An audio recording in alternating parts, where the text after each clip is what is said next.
You probably have only one choice, and it's to open your drain valve and throw it in the garbage. Because what's happening is that bacteria is multiplied in it real fast and it's made a lot of CO2 bubbles and it's floating. It wouldn't look like this. This is a nice clean curd.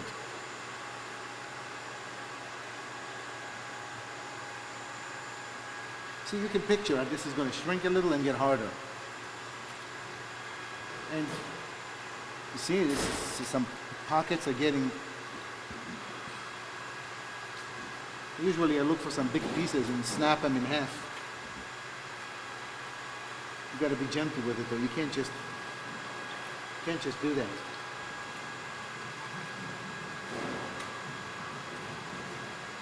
Now what I'm going to do is I'm going to shut the heating valve for a while, because if I heat it up too fast, I will actually lock the whey in the curd instead of letting it seep out. So if you overcook it, if you let the temperature rise, go up too fast, you see I'm already at 31, 31.2, and the wall is still hot. You'll end up with a very sour curd if you lock in the curd. So you want a temperature rise of about 2 degrees every 5 minutes. But you certainly don't want it to boom, because it's easy at home in a pot to go from 28 to 36 in 2 minutes if you're really cooking the stuff. Does the famous cooking test, which applies to everything you cook in the world. Tears like chicken.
So the next thing we're going to do is you're going to take a ride up to our aging cave. We have a man-made aging cave that goes 120 feet into a mountainside. We have 6 aging chambers. There's a viewing gallery that goes down the center. We're going to let you go up there by yourself for a self-guided tour. There are little signs or placards outside the rooms that tell you what's being aged in there. And then once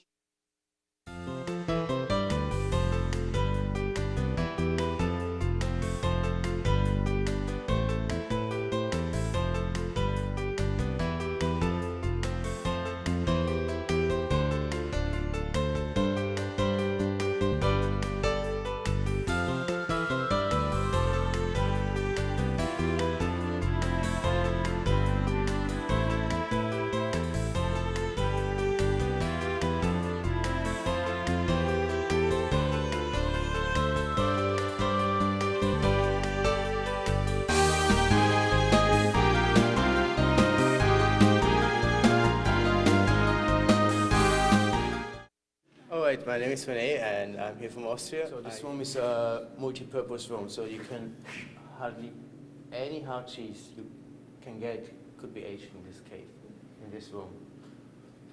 It's not as humid as in here, a little warmer than in here. Some of them, the yellow wheels you see here, they are coated because we have to age them longer. It's going to make like a Grana cheese, Parmigiano. We coat them because they're going to be in the cave for 2 years. And otherwise they're going to shrink too much, it's going to be very small. And the second thing is we protect them from infections inside the cheese. how do you coat them with what? It's Dutch coating. It's made especially for cheese and it's a kind of protein coating. So it's breathable. So on the coated cheese, you can't eat the rind. And on the other molded cheeses, you can eat the rind probably if you like it. I don't like it. All right, the wheels you see here, the small ones up there, it's going to be your size wheels. These are wheels from past classes, the smaller ones. And is there Gouda in here? The Gouda is in here, yeah.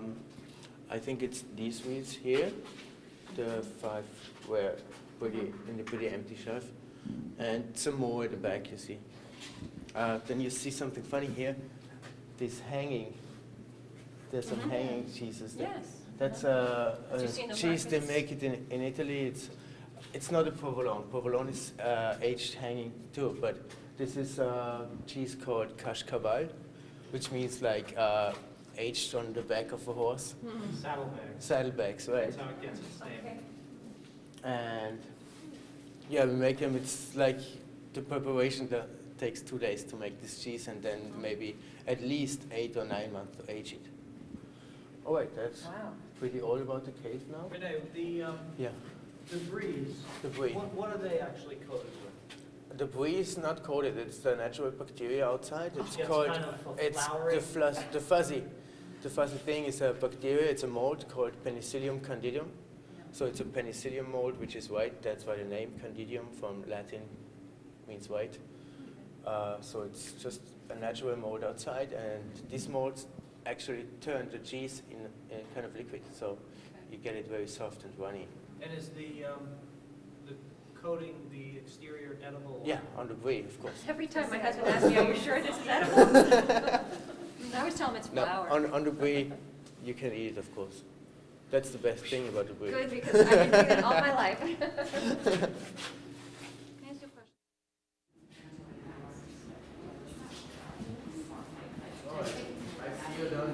Okay.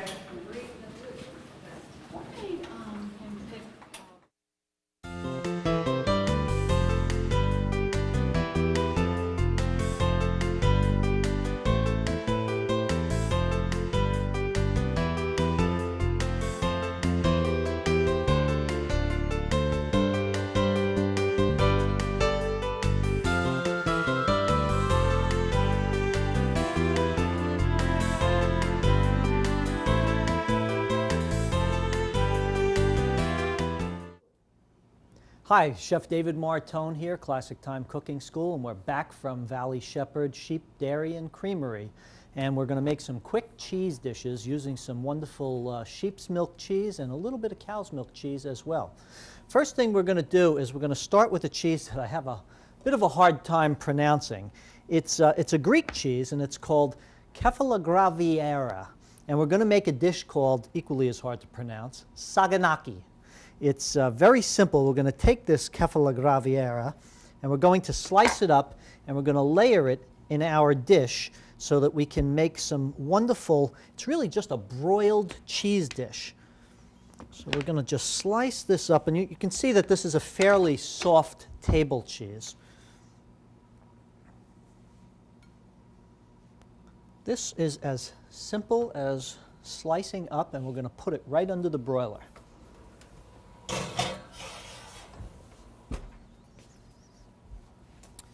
Next, we're going to get some walnuts toasting for another dish we're going to do.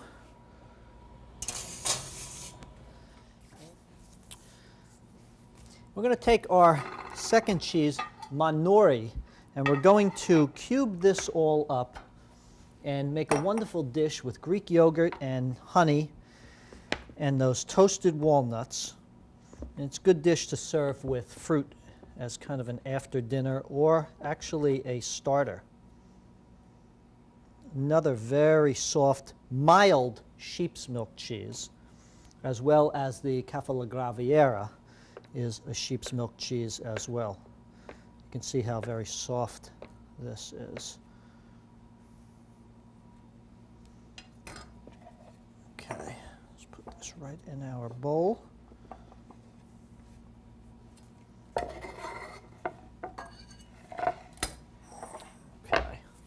Wait for our walnuts to toast up. In the meantime, we'll start our third dish, which is going to be really an accent to another dish that you might make. We're going to take and make some Parmesan chips. We have some grated Parmesan cheese, which is a cow's milk cheese. I'm going to put one nice spoon of this in our ring mold.